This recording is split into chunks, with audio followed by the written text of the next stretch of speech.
Hey guys, back at it. This is day 253 in my 1 year daily diary challenge. This challenge was prompted after I completed a 100-day challenge, and those first 100 days were intuitively prompted through a meditation devotional session. I just was really pressed by my intuition to do 100 days daily diary on a large platform. I was like, what the fuck, really? And I didn't understand it. It took 3 times for me to really follow through. And then I haven't really looked back. And now we're in day 253, which is crazy. After I completed my first 100 days, I decided to continue for a full year just to continue to expand and grow and have this consistency of, just being open and sharing. So I am here and let's get into the day. So today is a Wednesday. Kids are going to school. I got up with them, got my daughter to school, got my son to school. He didn't want to go to school again, which has been dragging this week for him. And so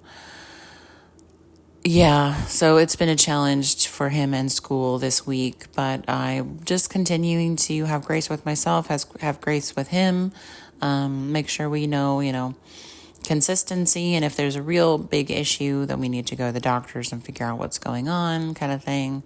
And I got home, I did all my workout stuff, I got myself ready to go and went to my grandma's house, vibing to some music in the car on the way there.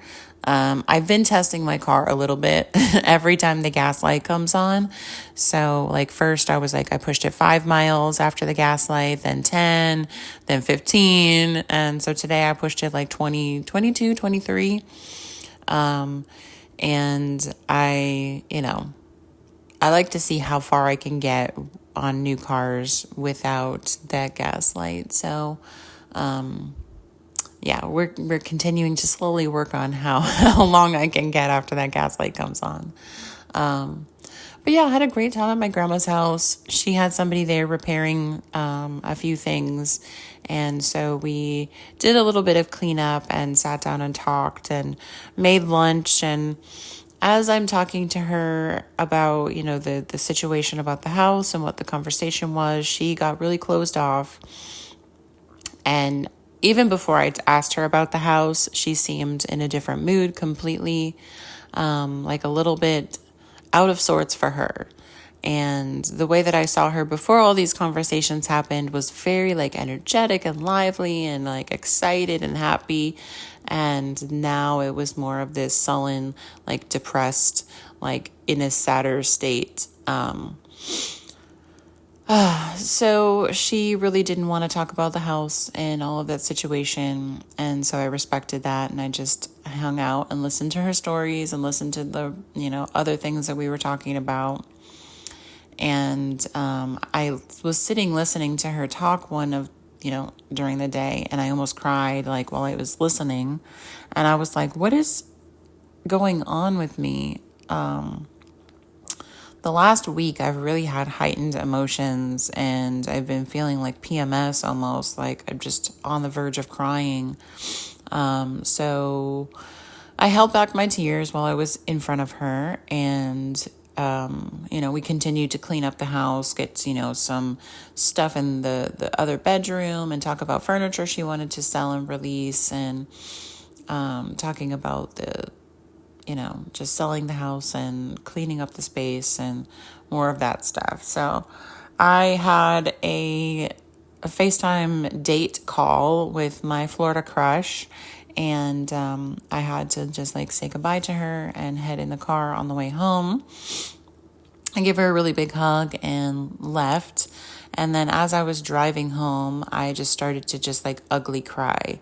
And the tears just came, and the heaving came, and my chest was tight, and all of this stuff was happening. And I was like, what the heck is going on? Really?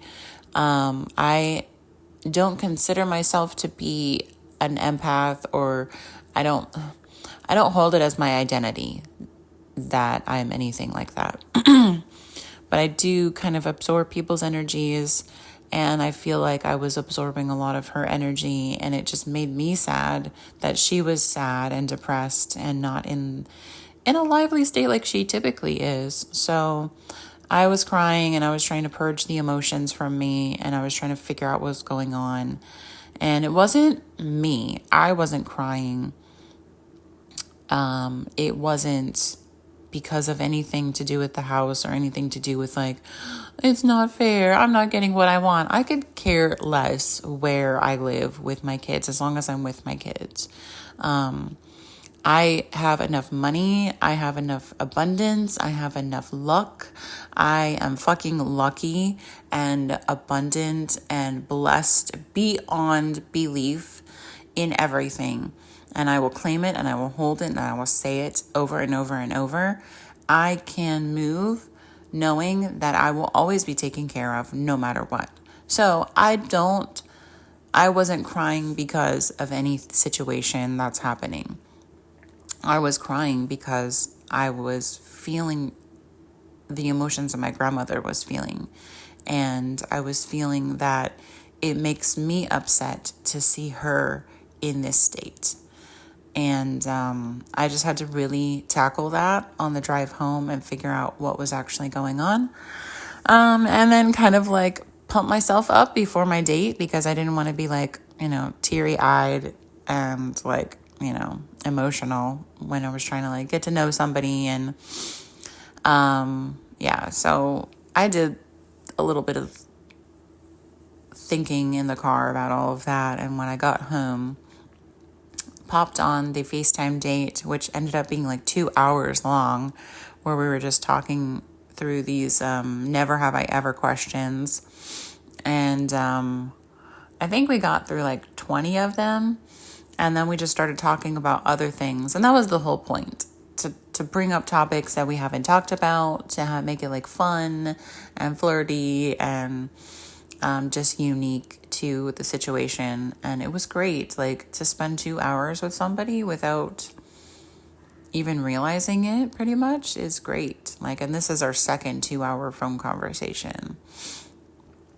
It just feels really nice. It feels really fun and flirty. And like we both have recognized and said out loud that it's like this school crush situation where we're just like so giddy and blushy and like face hurts and cheeks hurt from smiling so much and laughing so much. And a lot of points that we are bringing up are, similar. And if we do have points that are different, they're not super different enough to be like, oh, well, that's a deal breaker. So we'll just continue to get to know each other and learn more about each other and spend that time with each other. And it's just a lot of fun. So I'm just so excited for it. After that, my kids did come home from their dad's house and we got to spend some quality time before it was bedtime. And again, I was like burning the midnight oil, literally fell asleep on the sofa and, took myself to bed, got the kids to bed. And that was it. It was a long, full day full of lots of crazy emotions and things. And gosh darn it, this retrograde eclipse season, if it's, bringing up all of this stuff that I need to deal with from the past, great. I want it out. I just need to follow my intuition and follow the right path to deal with it so that I'm not stepping outside of where I need to. And because I also feel like it's the two-sided coin, right? So feeling super emotional, like crying on a dime, and then also feeling unhinged, so I can just like pop off and be like, fuck you, I don't, just get out of my space. Like, I don't want to be that way either. Neither way seems like what I'm normally doing. But obviously those emotions need to come out in some way, and I just need to do it in a healthy way. So following what feels right and the flow of things. But yeah, it was a long, crazy, fun, amazing, emotional roller coaster of a day. And I would have to say, I am loving following the flow and loving being more in tune with my intuition and exploring what this new me is like. So I've said that, I've changed over the last 3 years. I've done a lot of growth and work and shifting, but I haven't really felt like super different. And now I feel super different, and I feel like I'm a different person, and I feel the big shifts happening. And if I can identify that, then I feel like other people will definitely identify that. And it's just fun to be a new person in the same space. But obviously, some spaces are not meant for me, and I will transition out of them and away from people that aren't meant for me either. And that's sad too. But it's like, okay, better things, bigger things, what's meant for me is out there, and I just need to go get it and follow the flow. But yeah, that's pretty much it. That was the day. It was full of a lot of crazy good things. It was, a long day, and it's the middle of the week. So, we are getting close to the end of the week and just chill for the weekend. I have no real big plans. So I thank you guys so much for being here, supporting me by listening, by spending your time with me. Subscribe, share, like, comment, all the things or none of the things. It doesn't really matter. I am here following my intuition, and this is completely unedited, uncut, raw, real, just me out here doing my thing. So I do appreciate your support, and I love you guys so much. So take what resonates, leave what doesn't, and just if you want to drop me a comment or send me a message and, ask me some questions, that's cool too. I would love to hear them, and I love you guys. Talk to you tomorrow. Peace.